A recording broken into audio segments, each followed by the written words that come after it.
بسم اللہ الرحمن الرحیم۔ شروع کرتی ہوں اللہ کے نام سے جو بڑا مہربان اور نہایت رحم والا ہے۔ السلام علیکم۔ اللہ سے دعا مانگو اور دعا کی قبولیت پر یقین رکھو، کیونکہ اللہ غافل، لاپرواہ اور مایوس کی دعا قبول نہیں کرتا۔ اس رات کا چاند بہت حسین اور روشن تھا، گو کہ بہت خوش ہو۔ اس کی سفید موتیوں جیسی روشنی مزید روشن تھی۔ آسمان پر تارے بھی ٹمٹما رہے تھے، قطار در قطار پھیلے یہ تارے اپنے حسن پر نازا تھے۔ چاند بھی اپنی بلندی کے عروج پر کبھی بادلوں میں چھپ جاتا تو کبھی باہر آ جاتا۔ ایسے میں یہ منظر دیکھتے ہوئے وہ کہیں اور ہی کھو گیا تھا جب وہ 15 سال کا تھا، اور اس رات بھی چاند اتنا ہی روشن اور مکمل تھا۔ آسمان کا حسن زمین والوں کے لیے رشک کا باعث تھا۔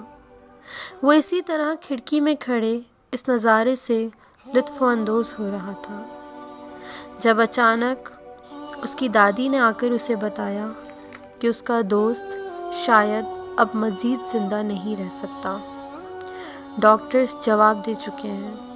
وہ کتنا رویا تھا اس رات۔ وہیں کھڑے کھڑے اس نے اللہ سے اپنے دوست کی سلامتی کے لیے ڈھیروں دعائیں کی تھیں۔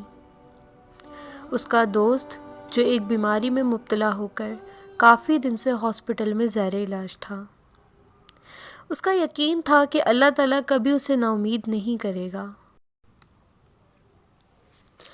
آخر اس نے کبھی اتنی شدت سے کچھ مانگا ہی نہ تھا جو کہ وہ اب مانگ رہا تھا۔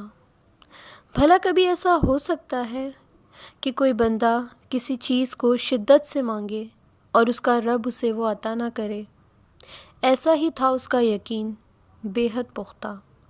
وہ کئی گھنٹے آسمان کو اپنا غمخوار سمجھ کر دعائیں مانگتا رہا۔ اس نے خود کو اتنا کبھی اپنے رب کے قریب نہ پایا تھا جتنا وہ آج خود کو سمجھ رہا تھا۔ اس کی دعاؤں کا محور بس ایک ہی شخص، اس کا دوست تھا، وہ دوست جس کے ساتھ اس کا بچپن گزرا تھا۔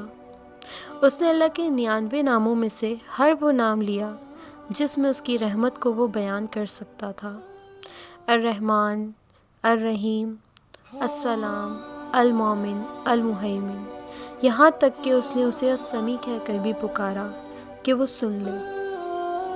اس نے اسے البصیر بھی کہا کہ وہ دیکھ لے کہ اس کی کیا حالت ہے۔ نہ جانے کیوں اسے اپنے دوست کی زندگی کی اتنی فکر تھی۔ اسے یاد آیا کہ وہ تو الباری ہے، زندگی دینے والا۔ بس وہ اسے پکارنے لگا۔ کیسا کمال کا یقین تھا اس کا، کتنا پیارا یقین تھا۔ اسے کھانے پینے کا ہوش بھی نہ تھا، اسے تو بس اپنی منمانی کی پڑی تھی۔ رات کے 2 بج رہے تھے۔ اسے یاد آیا کہ تہجد تو بہت لاڈلی عبادت ہے، اپنی بات منوا کے رہتی ہے۔ بس یہ سوچ کر وہ تہجد پڑھنے لگا۔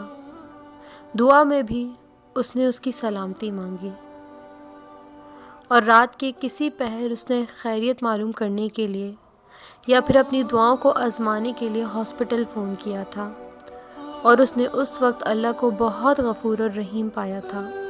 اس کا دوست اب خطرے سے باہر تھا اور معجزاتی طور پر اس کے حواس بھی بحال تھے۔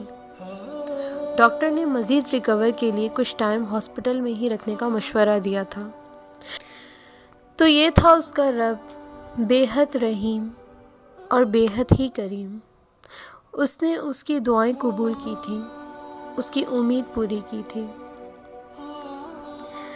ہمیں چاہیے کہ ہم بھی اپنے عقیدے میں ایسا ہی پختہ یقین رکھیں اور ایسے ہی اس سے مانگیں کہ وہ دے تو شکر کریں، اور نہ دے تو اس میں بھی اس کی بہتری جانیں۔